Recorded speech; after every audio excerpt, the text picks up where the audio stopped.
ансамбъл Родолюбие от град Кюстендил. При мен вече са Симеон Васев, художествен ръководител на ансамбъла, и хореографа Васил Василев. Най-напред, много кратичко и от двама ви за историята на Родолюбие. Кога започнахте, с кого, как?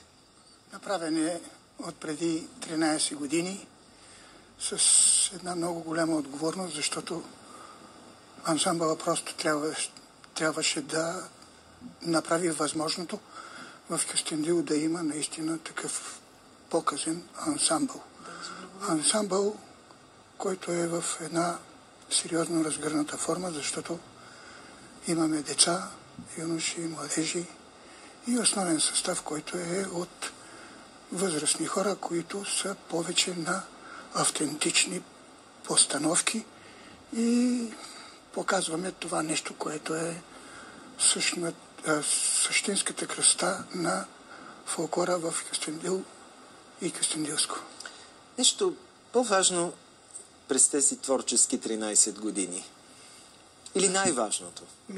Аз ще допълня, тъй като сме ние основателите на ансамбъл Родолюбие с господин Васев. Ансамбъл се разраства и то много сериозно. Настъпваме така по-сериозни и сигурни стъпки към самия ансамбъл.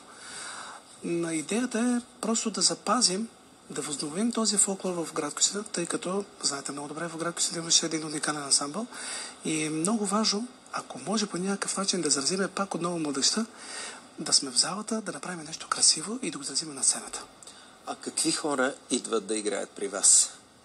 Идват да танцуват хора, които имат голямото желание и голямата отговорност, а и възможности за усвояването на българските народни танци и по-специално на Кюстендилско. Запазени ли са тия старовремски, им казвам, старинни хора точно от краището от Кюстендилско? Има ли ги? Аз съм от едното време и имам поглед върху това нещо, което е, това, което е било, и е много интересно и е много показателно това да надникнем в някое село, където се е танцувало еди кое си хоро, да отидем на друго място, където се е танцувало еди кое си хоро, и от това нещо да направим нещо, което е наистина показност за ансамбъла по време на постановките, които ги правим. Просто повече са фолклорни миниатюри, като сватба в Кюстендилско, като събор, като Великден, Георгиов ден в Кюстендилско, кюстендилски пролетни мотиви и така нататък. Нещо... При младежите и при юношите е съвсем друго. Там искаме и е необходимо колкото се може повече сценично разработени танци.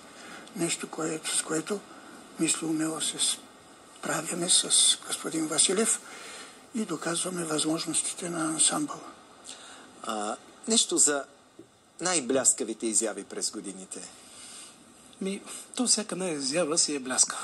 И за децата, и за нас, ръководителите. Но наистина, скоро така имахме едно блясково наистина участие, което и имахме и възможността и самото жури да споделят мнението. Все пак аз търся и все пак да има дали нещо трябва, някаква препоръка, макар и критика, за да знаме какво правим. Защото все пак ние, ръководителите, малко или много се капсулираме и работиме, но в крайна сметка ние трябва да се поогледаме какво се случва и хубавото, че ни казват. Слава Богу, че се пооглежда, защото не всеки иска да се пооглежда. Така е, това е добре. Така е, разбира се, защото аз най-вече работя с юноши и младежи, подрастващата възраст, и там знаете, че енергията е уникална и трябва постоянно да има някакво течение на участия, изяви и така.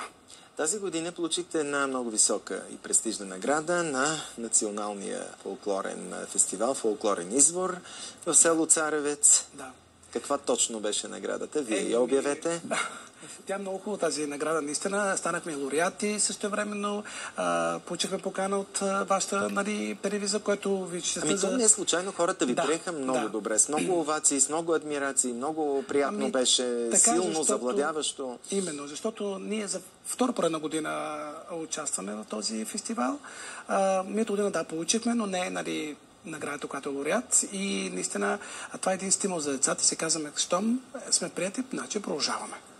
Стимул за ансамбъла. Има най-вече, да. За всички. Това не човек да се главозамайва от него или да придобива някакво свръхсамочувствие, но пък е една оценка за постигнатото, за това, което предстои. Да, най-вече. И как ще продължаваме напред сега? Напред и нагоре с една много голяма отговорност, с една много хубава посока, с едно равновесие, стабилно и с едно общуване между нас и естествено хората, които разбират от това нещо, които биха могли да ни помогнат и естествено с помощта на тия хора, които ни помагат, които ни подкрепили и ни подкрепят. Които ни подкрепят финансово. Благодаря ви. Още веднъж адмирация и поздравления за това, което правите. Продължавайте да пазите и да развивате, както самия вие казахте, тези традиции, защото и това е важно. Уважаеми зрители, това беше днешното издание на Иденашенската музика. Завършваме с още един танц на ансамбъл Родолюбие от Кюстендил. А с вас ще се видим следващата събота. Довиждане!